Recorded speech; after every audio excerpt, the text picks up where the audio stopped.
Mula Luzon, Visayas at Mindanao, laging una ka sa mga balita at impormasyon sa mas pinalakas na unang balita.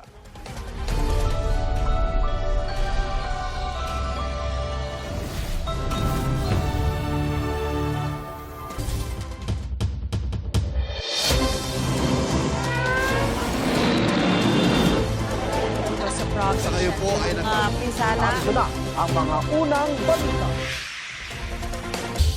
Maraing ni Defense Secretary Gibo Teodoro ang isang AI-generated video na inilabas ng Chinese state-controlled media na China Daily, kung saan inilalarawan ng mga Pilipino bilang unggoy.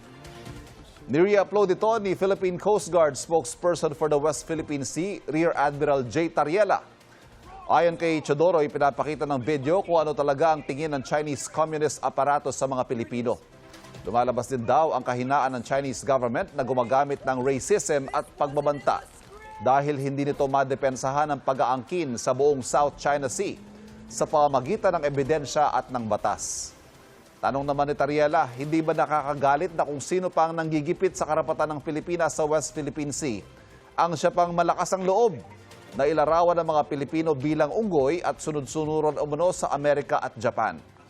Sabi naman ng Department of Foreign Affairs, dapat tanggalin ng China ang nakakabastos na video at tigilan ang paggawa ng anilay irresponsibleng content.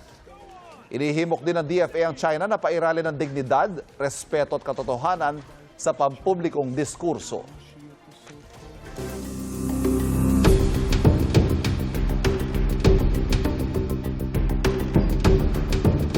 Mainit na usapin kung legal ba na iharap bilang ebidensya sa impeachment trial ang tax at bank records ni Vice President Sara Duterte.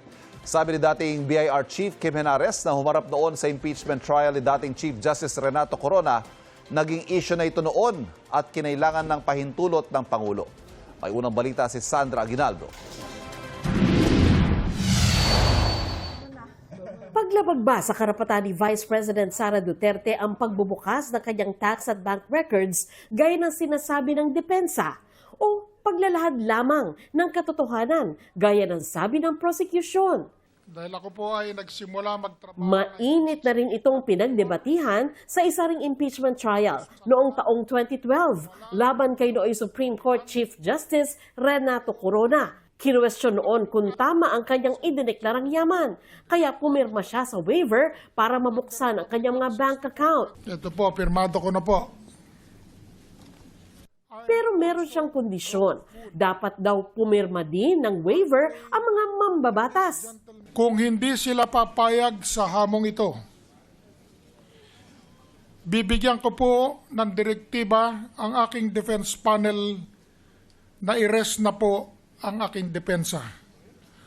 Total, wala naman silang napatunayang paratang laban sa akin. Nauwi ito sa kanyang biglang pag-alis sa paglilitis. The Chief Justice of the Republic of the Philippines wishes to be excused. Pero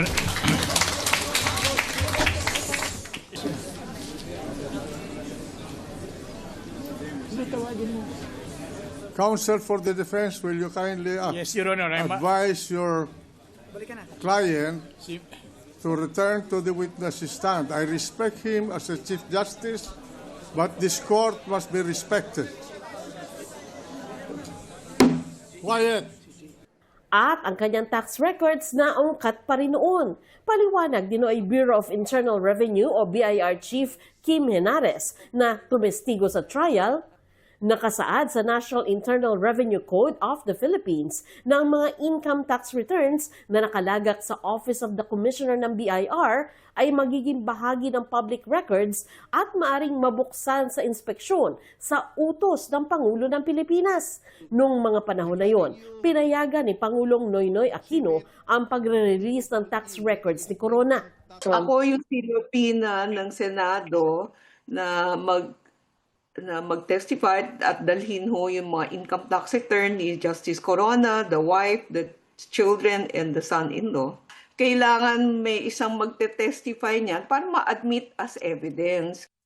Ngayon, tax records naman ni Vice President Sara Duterte ng kanyang mister at kanila mga negosyo ang gustong maungkat sa kanyang impeachment trial. Bagay na tinutulan ng defense team ng bise dahil labag nila sa batas at labag sa karapatan ng bise sa due process. Let's look at the tax code. Section 270 of which criminalizes disclosure of taxpayers' information. Meron po bang exception sa batas na ito? Meron po, but it is limited. Kasama po bang impeachment? Hindi po. Ayon sa ilang abogado, tulad noon, nasa kamay din ng Pangulo kung magagamit itong ebidensya. So, magsusupina ho siya kay Commissioner ng BIR. Ngayon, ang Commissioner ng BIR, susulatan niya ngayon ang Presidente na meron ho ako natanggap na supina. Pahingi ho ng authority nyo na pwede kong i-release. Kasi kung hindi nyo ako bibigyan ng authorization, hindi ko pwedeng i-release. Gayunman, pinag-iisipan pa ng prosecution kung kailangan pa ba talagang gambalain ang Pangulo. Legal strategy po yan. Hanggat maaari, siyempre ayaw naman natin na guluhin pa ang ating executive. Sabi naman ng Malacanang, wala pang request kay Pangulong Bongbong Marcos para sa isang authorization. Sa ngayon, wala pa rin po. Wala pa rin pong ibinibigay na anumang request.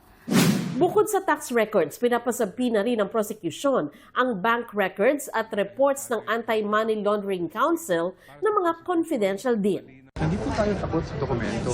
Ang gusto lang po natin yung naayon sa batas. Wala po tayong kinakatakot sa mga dokumento. It's really that, when we're trying to obtain evidence, procure evidence, it always has to be within the limits of the Constitution, the laws, and the rules.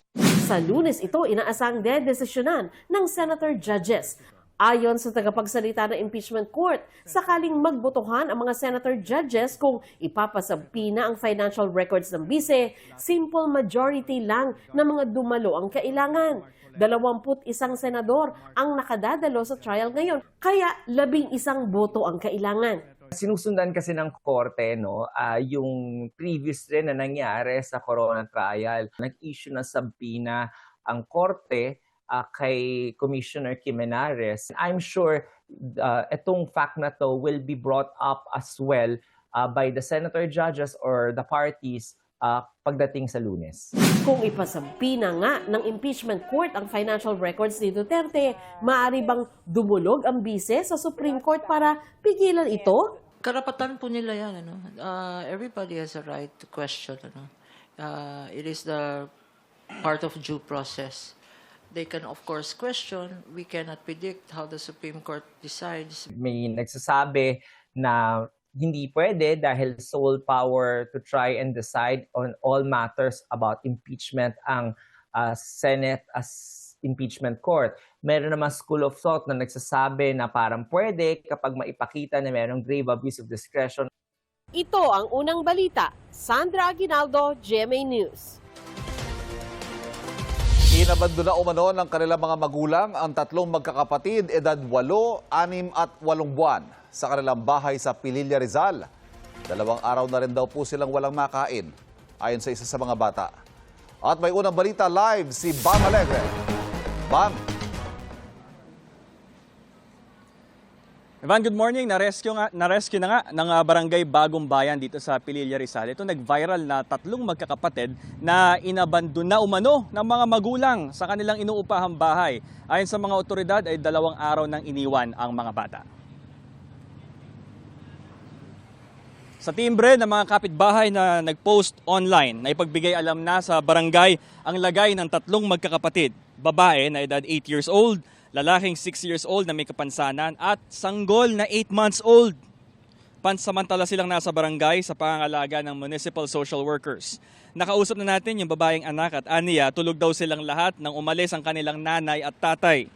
Dito sa barangay na sila nag-reunite ng kuya niya na 14 years old na nakabukod at lumayas noon dahil di umano'y binubugbog daw ng ama ayon sa babaeng 8 years old.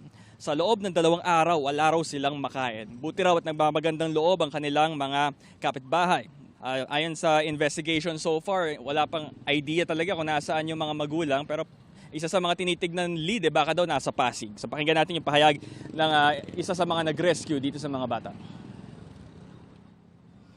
Ay, isa ang pagka-ano po talaga sa amin yan, sir, yung sabi nga inabandon na nga raw po ng magulang. Kami naman pong mga BPSO, pag ganyan pong kailangan ng tulong, kami po hindi po tumpik-tumpik. Ang kuwan po namin, purpose po sa aming trabaho ay makatulong po kami sa aming mga kapwa.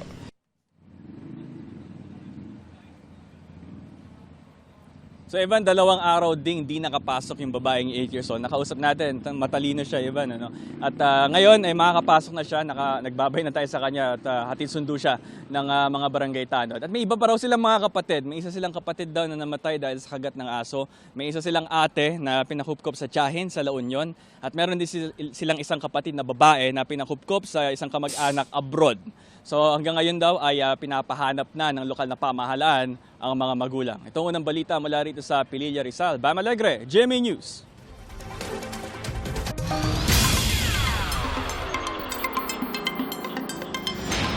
Dahil sa high tide, halos 1 linggo ng baha ang ilang lugar sa Dagupan, Pangasinan. Ayon sa Public Alert Response and Monitoring Center doon, posibleng magtagal pa yan hanggang sa Oktubre. May unang balita live si Jasmine Gabriel Galban ng GMA Regional TV. Jasmine, magandang umaga. Good morning, Maris. Perwisyo ng dulot sa mga residente ng madalas na pagbaha-bunsod ng high tide sa ilang lugar dito nga sa Dagupan City. Mag-iisang linggo nang nararanasan ang baha sa Purok 5, Barangay Herrero Perez, Dagupan City dahil sa high tide. Malapit sa Pantal River ang ilang kabahayan sa lugar. May creek din sa barangay kaya mabilis ang pagtaas ng tubig. Karaniwang nararanasan ng high tide bandang alas 10 ng umaga at humuhupa agsapit ng alas 3 ng hapon. High tide talaga araw-araw dito. Lagi na lang nababas ang paa namin. Tapos pagka wala na naman, tapos bigla na naman lumaki, ganon.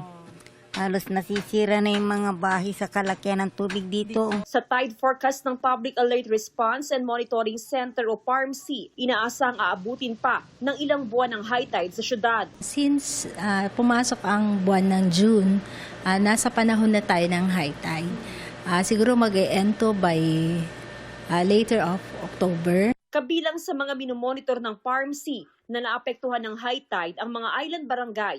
Ganon din ang mga barangay na malapit sa Pantal River. Nakikita ko is Barangay Pantal. Siyempre siya yung nasa mismong nasa river. Yung ating island barangays na 5. Yung Barangay 1, Barangay 2 and 3. At saka part ng parang Pugo Chico. Kahapon ay nasa halos 1 metro ang tide level sa Dagupan City. Maris, ngayong araw inaasang aabot sa halos 1 metro ang high tide sa lungsod ng Dagupan. Samantala, tuloy-tuloy ang ginagawang inspeksyon o pag-iikot ng lokal na pamahalaan sa mga barangay na karaniwang binabaha-bunsod ng high tide para mamonitor ang sitwasyon ng mga residente. Maris? Maraming salamat, Jasmine Gabriel Galban ng GMA Regional TV.